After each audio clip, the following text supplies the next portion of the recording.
نحمده ونصلي ونسلم على رسوله الكريم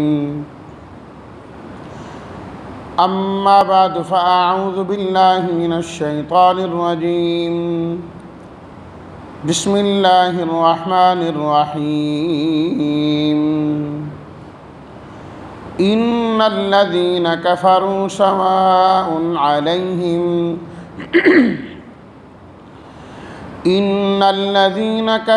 سواء عليهم أأنذرتهم أم لم تنذرهم لا يؤمنون ختم الله على قلوبهم وعلى سمعهم وعلى أبصارهم غشاوة ولهم عذاب عظيم۔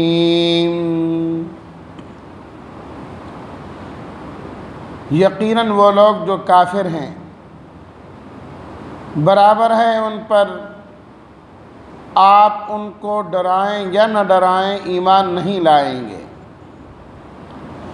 اللہ تعالیٰ نے ان کے دلوں پر مہر لگا دی اور ان کے کانوں پر اور ان کی آنکھوں پر پردہ ہے اور ان کے لیے ہے بہت بڑا عذاب۔ صدق اللہ مولانا العظیم۔ اللہم صلی علی سیدنا و مولانا محمد وعلی آل سیدنا و مولانا محمد وبارک وسلم۔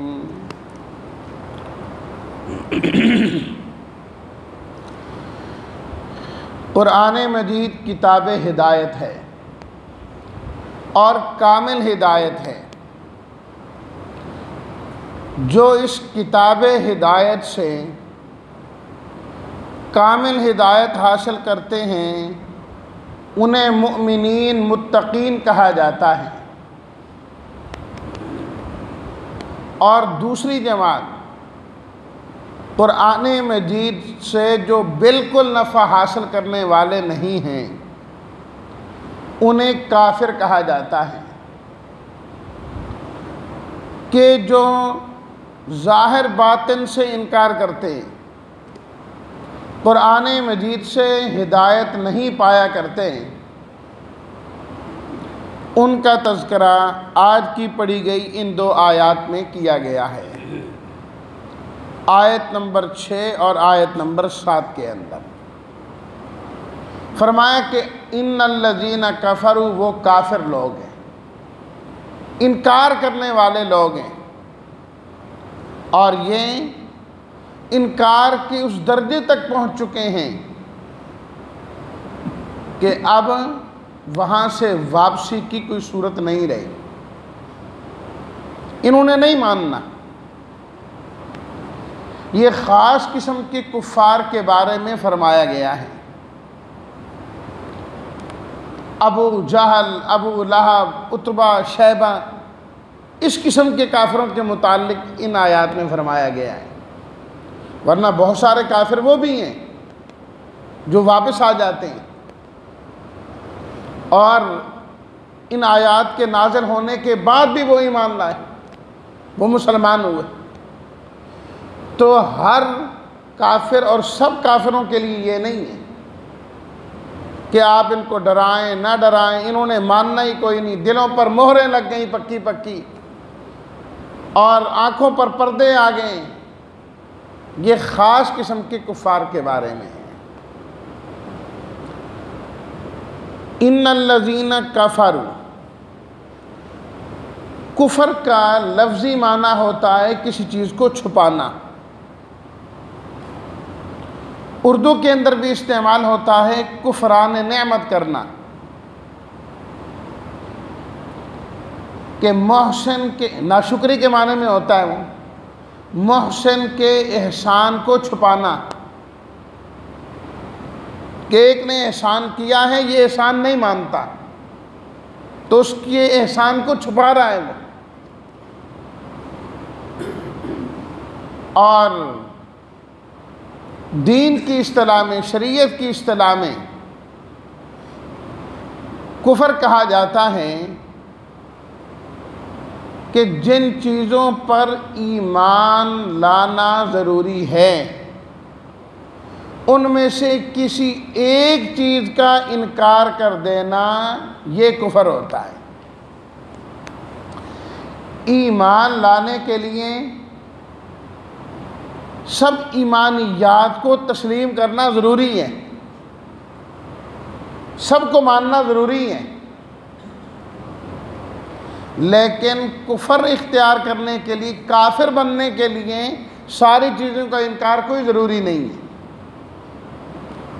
کسی ایک چیز کا بھی انکار کر دیں جو اسلام کی بنیادی چیزیں ہیں، لازمی چیزیں ہیں، جنہیں ماننا ضروری ہیں، بندہ کافر ہو جاتا ہے۔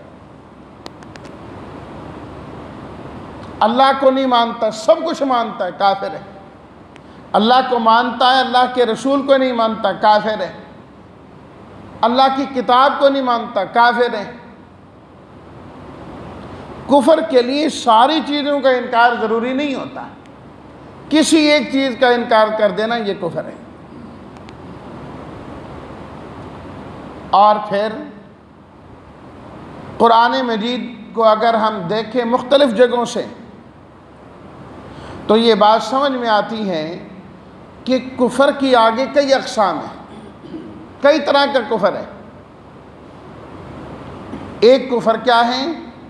کفر انکار جسے کہا جاتا ہے کہ ایک انسان دل سے بھی منکر ہے اور زبان سے بھی منکر ہے، انکار کرتا ہے، کہتا ہے میں نہیں مانتا اس کو کفر انکار کہا جاتا ہے۔ اور ایک ہوتا ہے کفر جحود، دل سے تو مانتا ہے کہ یار یہ بات ہے، ٹھیک ہے، لیکن زبان سے اس کا اقرار نہیں کرتا، زبان سے اس کا اقرار نہیں کرتا۔ اللہ تعالیٰ نے قرآن مجید میں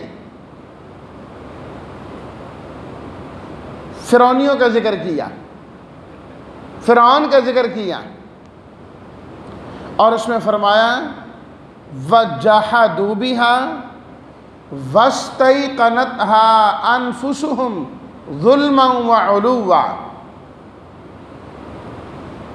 موسیٰ علیہ الصلاۃ والتسلیمات اللہ کی جانب سے جو بھی لے کر آئے تھے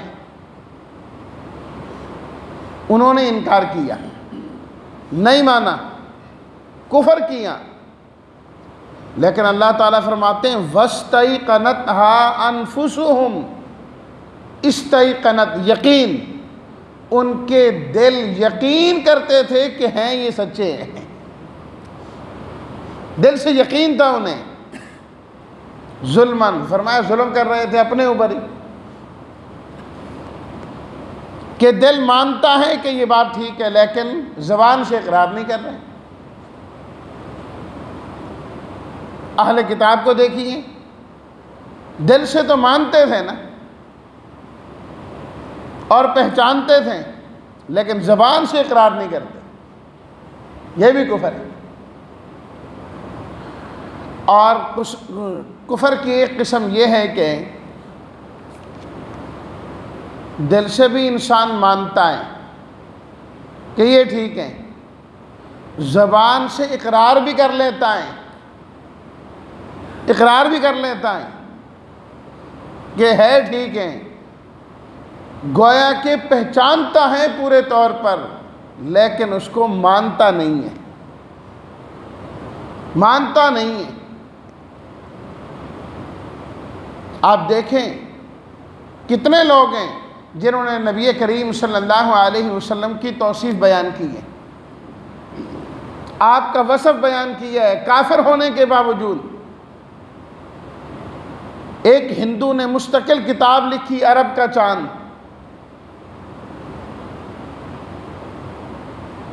آپ علیہ الصلاۃ والتسلیمات کی توصیف کی اس کے اندر، لیکن بس زبانی حد تک ہے۔ نبی کریم صلی اللہ علیہ وسلم کے اپنے چچا ابو طالب سچا سمجھتے تھے اور زبان سے کہتے بھی تھے کہ سچا دین ہے، لیکن مانا نہیں. کہہ لینا کافی نہیں ہے، ماننا ضروری ہے. اور ماننے کے اندر کیا ہے؟ کفر سے بیزاری اختیار کرنی ہے کہ ہمارا اس فلانے دین سے کوئی تعلق نہیں، بیزاری اختیار کرے، تب جا کر اللہ رب العزت کے ہاں ایمان قابل قبول ہے. دیکھیں نا، اب ایک آدمی نبی کریم صلی اللہ علیہ وسلم کو نبی مانتا ہے، جی ہم آپ پر ایمان لاتے ہیں، سب کچھ ہے، لیکن مرزا قادیانی سے برات کا اعلان ہی نہیں کرتا کہ میرا اس سے کوئی تعلق نہیں. میں کہتا ہوں وہ جھوٹا ہے، وہ لانتی ہے، وہ کہنے کو تیار ہی نہیں ہے، اس کا کیا ایمان ہے پھر؟ یہ اسی طریقے سے دھوکہ دیتے ہیں. جی دیکھو ہمیں تو کافر کہا جاتا ہے، ہم تو کلمہ بھی پڑھتے ہیں، نماز بھی پڑھتے ہیں، فلاں بھی کرتے ہیں. بھئی تم کرتے ہو، اس مرزا لعین کو نبی بھی تو مانتے ہو نا. کہو نا کہ ہم اس سے بیزار ہیں، ہم اسے جھوٹا اور لانتی سمجھتے ہیں، وہ کہنے کو تیار نہیں. یہی بات مشرکین مکہ میں تھی. نبی کریم صلی اللہ علیہ وسلم کو سچا سمجھتے ہیں، مانتے ہیں، لیکن لات منات نہیں چھوڑتے. ان کو چھوڑنا بھی تو ضروری ہے نا، تب جا کے ایمان اللہ کے ہاں قابل قبول ہوگا. اور چوتھی قسم کیا ہے؟ کفر نفاق ہے، منافقت، جس کا تذکرہ اس کے بعد آ رہا ہے. زبان سے تو مانتا ہے پر اندر سے نہیں مانتا.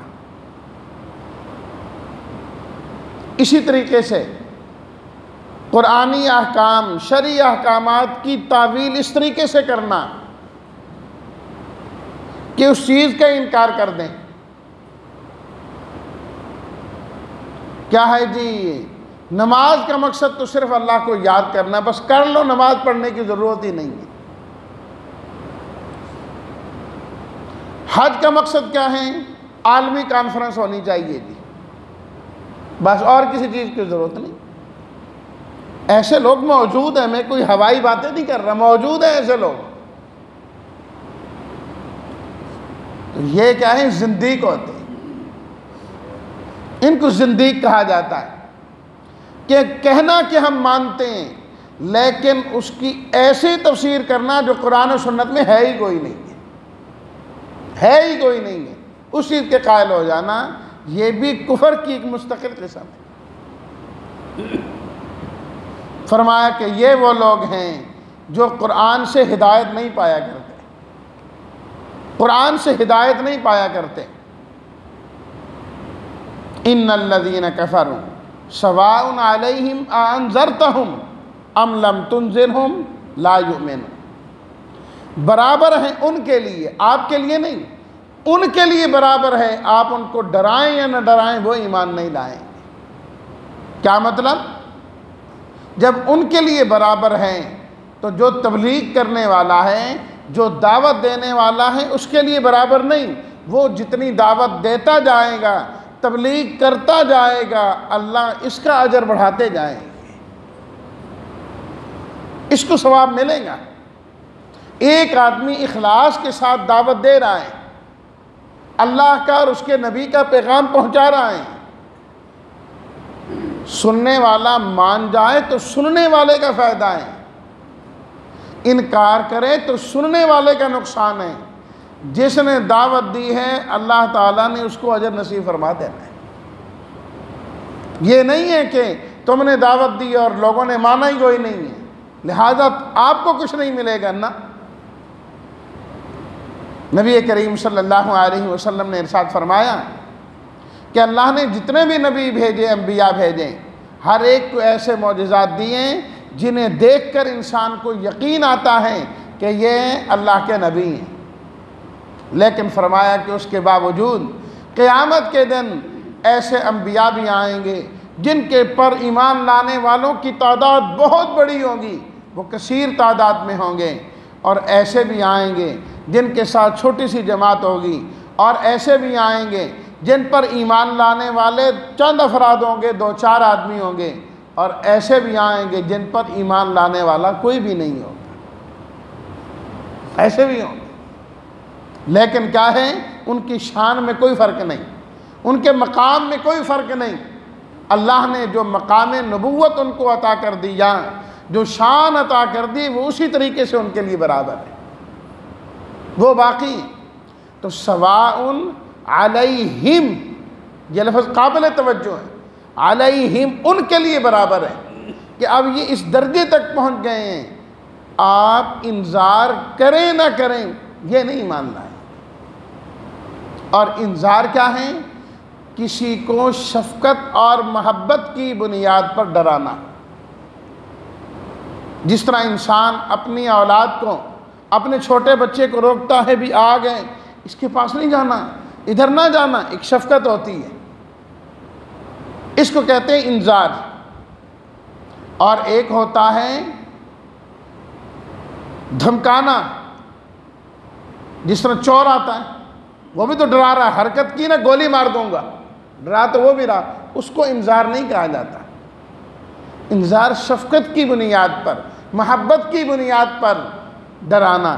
اللہ کے سب نبی، سب انبیاء اپنی امتوں کو اور لوگوں کو شفقت کے ساتھ جہنم کی آگ سے ڈراتے ہیں۔ فرمایا جتنی شفقتیں کر لو، لا یؤمنون، یہ ایمان نہیں لائیں گے۔ کیوں؟ کس لیے نہیں ایمان لائیں گے؟ ختم اللہ علی قلوبہم، ختم، مہر لگا دینا، ٹھپا لگا دینا ان کے دلوں پر اور ان کے کانوں پر مہریں لگ گئی ہیں۔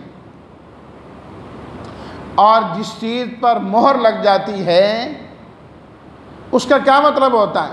ایک چیز اندر ڈال کر اوپر سے بند کر دیا اور مہر لگا دی، اب باہر کی چیز اندر نہیں جائے گی اور اندر کی چیز باہر نہیں آئے گی۔ تو کیا مطلب؟ ان کے دل کفر سے بھر گئے، اب مہر لگ گئی، ان کے اندر کا کفر باہر نہیں آئے گا اور باہر کا ایمان ان کے اندر نہیں جائے گا، یہ ہمیشہ کے لیے محروم رہیں گے، ہمیشہ کے لیے محروم رہیں گے، محروم کر دیا گیا ہے ان کو۔ انسان جو کسی چیز کو سیکھتا ہے، علم حاصل کرتا ہے، وہ تین ہی چیزیں، نمبر 1 دل و دماغ، نمبر 2 انسان کان سن کر، اور نمبر 3 انسان دیکھ کر علم حاصل کرتا ہے۔ یہ 3 ذرائع ہیں علم حاصل کرنے کے۔ فرمایا کہ ہم نے تینوں کے تینوں ذرائع ان کے بند کر دیے، اب نہ ایمانی سوچ سوچیں گے، نہ ایمان کا دیکھنا دیکھیں گے، نہ ایمان کی بات سن کر ان کے دل پر اس کا اثر ہوگا، سب ختم کر دیا گیا۔ دلوں اور کانوں کے لیے فرمایا کہ مہر لگائی، اور آنکھوں کے لیے فرمایا وَعَلَىٰ أَبْصَارِهِمْ غِشَاوَةٌ، اس پہ پردہ ہے۔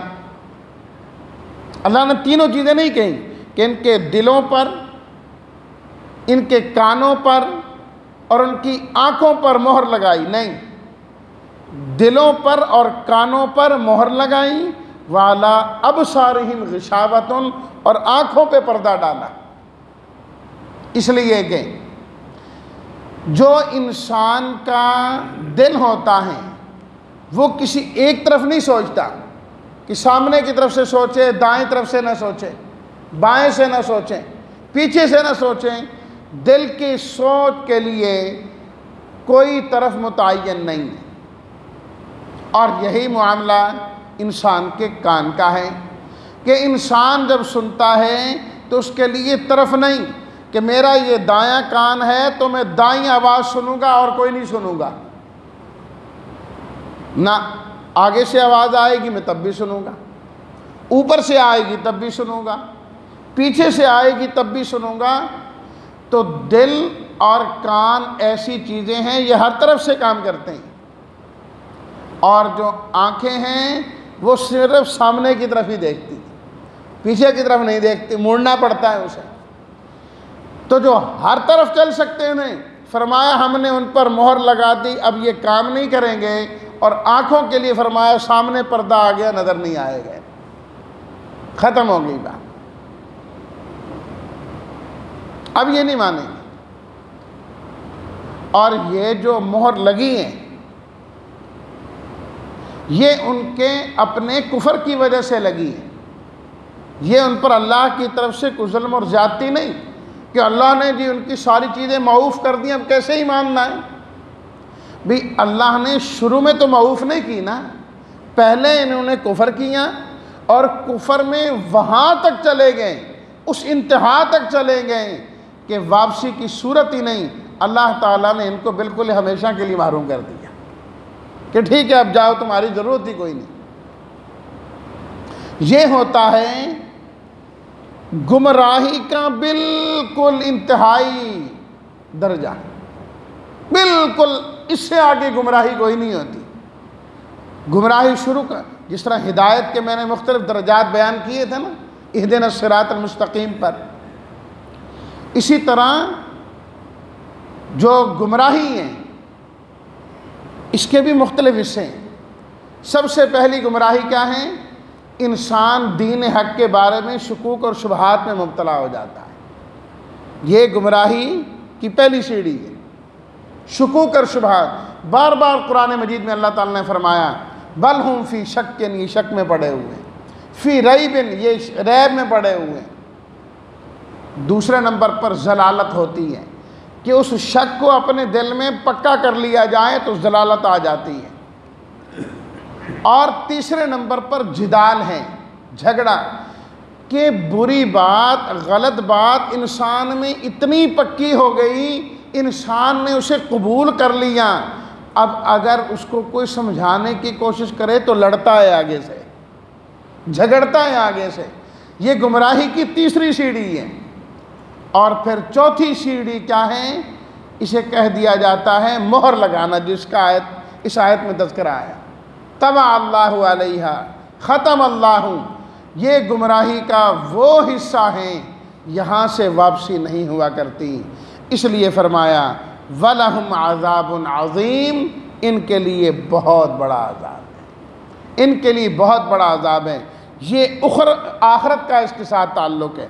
پہلا لا یؤمنون، اس کا تعلق دنیا کے ساتھ تھا، دنیا میں ایمان نہیں لائیں گے، دنیا میں اللہ ایمان سے محروم کر دیں، نیکی سے محروم کر دیں، یہ دنیا کا عذاب ہوتا ہے کہ اللہ توفیق نہیں دے رہے، یہ دنیاوی عذاب ہے۔